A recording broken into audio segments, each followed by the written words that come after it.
ugly sweater. How is mine not ugly? Yours is functional. Mine's motion activated with the lights. No playing time for LeBron James. There's clutch time for Patrick Mahomes, and Dak Prescott and the Cowboys may be running out of time. So I think the Eagles are basically like Al Pacino and Godfather. Just when you think I'm out, they pull me back in. They pull me back in. All right, so if Dallas were to win in Philadelphia, Dallas is your NFC East champions. How's the shoulder? How's the AC joint sprain there for Dak Prescott? Carson Wentz was just fine, finding Miles Sanders out of the backfield. Sanders went 5 grabs, 77 yards, gain of 29 there, chunk play. And then you know who called a big game for Dallas Goedert? It was Sal Powell. He said he was hearing, maybe on 2 Street, that it was going to be a big day for 88, and it was. Goddard, 9 for 91 in a score, 319 through the air for Carson Wentz. He's gone over 900 passing yards and 6 touchdowns in this 3-game win streak for Philly. Opening drive, second half, Zeke Elliott, okay, 8 yards. But he asks to come out of the game. He finished with just 47 rushing yards on 13 carries. So 2 plays later, 3rd and 1, you're running an option. What? To Tony Pollard? Huh? That doesn't go anywhere. And actually, it went from bad to worse because you can see on the replay that ball is loose. Oops. Pollard put it on the ground. Malcolm Jenkins recovers it. They sort that out. It's the right call. It's Philly ball. Later in the 3rd, Prescott. He's got Amari Cooper open. Cooper got 1 hand on it, needed 2 from a standing still position there. Didn't get it. Cooper, 4 grabs, 12 targets. The 8 incompletions tied for the most incompletions on Dak targets to Cooper in their time together. Wentz, meanwhile, to Greg Ward Jr., 4 grabs, 71 yards for the former Houston Dynamo at quarterback at Houston Cougars in college. Miles Sanders, meanwhile, had 79 on the ground. He'd punch it in here. He's got 4 touchdowns over his last 4 games. Jerry Jones, your thoughts in the booth? Yeah, that's not great. Eagles lead 17-6. Under 2 minutes to play now. It's Dak dropping back and getting dropped. Vinny Curry there, a loss of 4. You got to play later. It's 3rd and long, 3rd and 8 for Dallas from the Philly 23. Field goal doesn't get you anything, so Dak looking for Amari Cooper. No dice. Not close. 4 grabs, 24 yards for Cooper. First time he's been held under 30 receiving yards in back-to-back games. Remember, he only had 19 in Week 15, so now he's out. Tavon Austin is in. Dak to the end zone for Michael Gallup. Sidney Jones broke it up. Jones said, game on the line. You know you got to make a stop, and it's time to rise. And that's what the Eagles did, holding Dak to his 4th game this season without a passing touchdown. Jerry Jones would leave. The Eagles get a huge home win, 17-9. They control the rest of the way and perhaps a shot at a division title. Here's the Cowboys' current head coach. Yeah, unfortunately, we didn't get the job done, and we all have to own it. I have to own it. The coaching staff has to own it. All the players and staff members have to own it and give the Eagles credit. And now we have to go forward. Unfortunately, we don't control our destiny anymore, but we do control our opportunity. That's not any position anybody wants to be on when they're having to depend on someone else, but we put ourselves in this position. It's disappointing and frustrating. We all expected to leave here as the NFC's champs. We're not. A disappointing setback for that locker room and for all of us, and I know it is for the fans. All right, the game plan for Dallas was certainly an interesting one. Dak Prescott with that shoulder issue, and yet he threw it 44 times. The result was his 2nd worst completion percentage of the season, including completions in several important areas, including the 8 that we mentioned when targeting Amari Cooper. Tim Hasselbeck is with us now this morning. I mean, the eye test certainly wasn't passed there for Dak Prescott, nor was the game passed. How much was he actually hampered by that shoulder? You know what? He didn't look healthy. I mean, we saw it in the highlight with, the incompletion to Amari Cooper. He's running the in cut and the ball's high and away. And I think even, you look later in that football game, he just didn't look the same. The ball to Gallup, was underthrown. He's got Tavon Austin here that really is a touchdown. He misses him. He was not the same as we saw, him play earlier in the season. So, how much was it a factor? How much was he just off?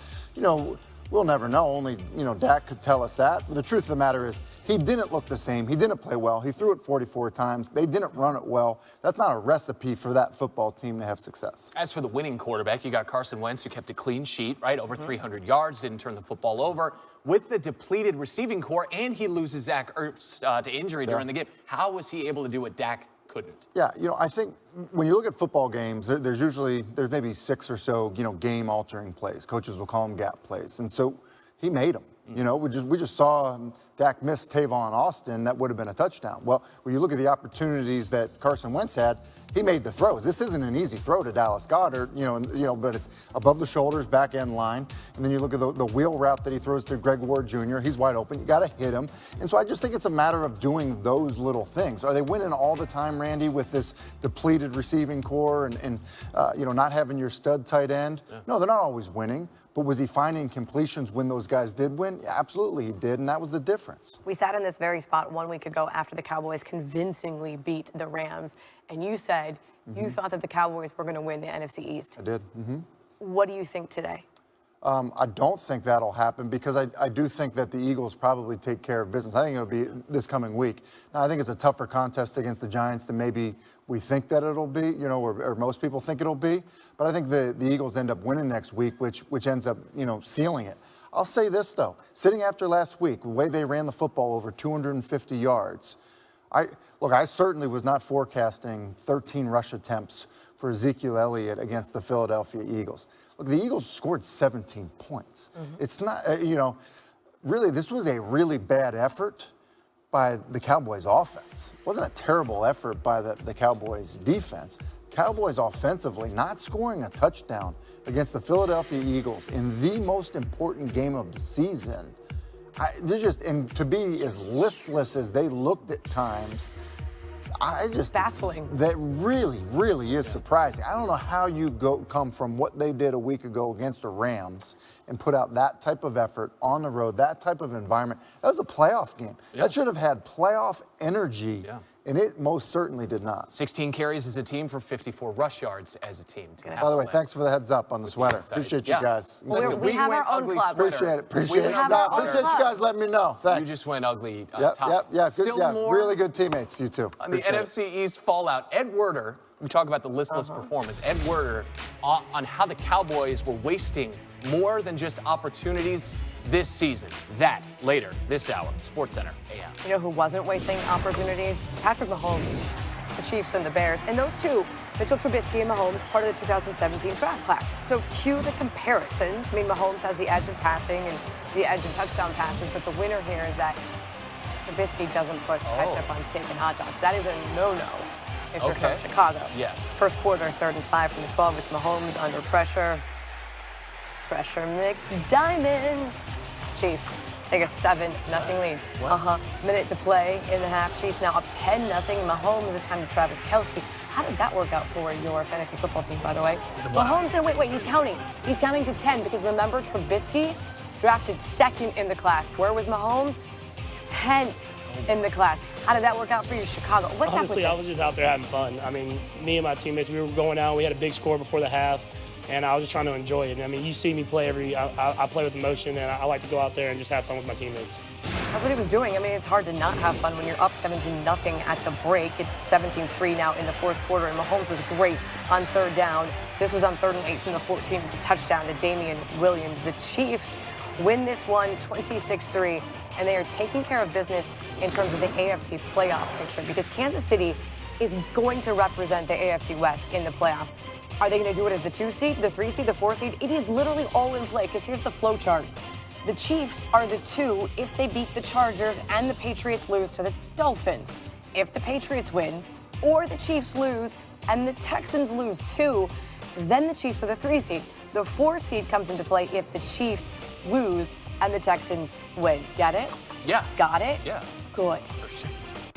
All right, let's get to the NBA. There was no LeBron for the first time this season for the Lakers, taking on the Nuggets in Los Angeles. He's out. This is his first game of the season, a thoracic muscle strain. Look at for the gram in the background. That's great. Obviously. Hey, Lakers have lost 2 straight. 3rd quarter, Paul Millsap almost loses the ball. Instead, you're not gonna guard me. Okay, 21 for Millsap, 2 away from matching his season high. Anthony Davis went into the stands on that play, and here he falls, and that's a big tree. Falls hard. Just sort of collides with Millsap, and maybe the right knee buckled a little bit. He'd get looked at on the bench. He would not play the rest of the 3rd quarter. He would come back, though, for the 4th quarter, and all knee injuries are minor when they're happening to someone else. Here we are in the 4th. Davis back in. Lakers down 18. AD, man, brown to the rim. He had 32 points, 11 rebounds. He has 30 in 3 of his last 4 games. A little hitch in the giddy up, though. I mean, you can see the the get-along isn't as smooth, and then there he's just, you know, I don't know, something doesn't feel right, collided with Malik Beasley. Here is AD on that knee. I felt fine enough to go back out and play. We got 2 days.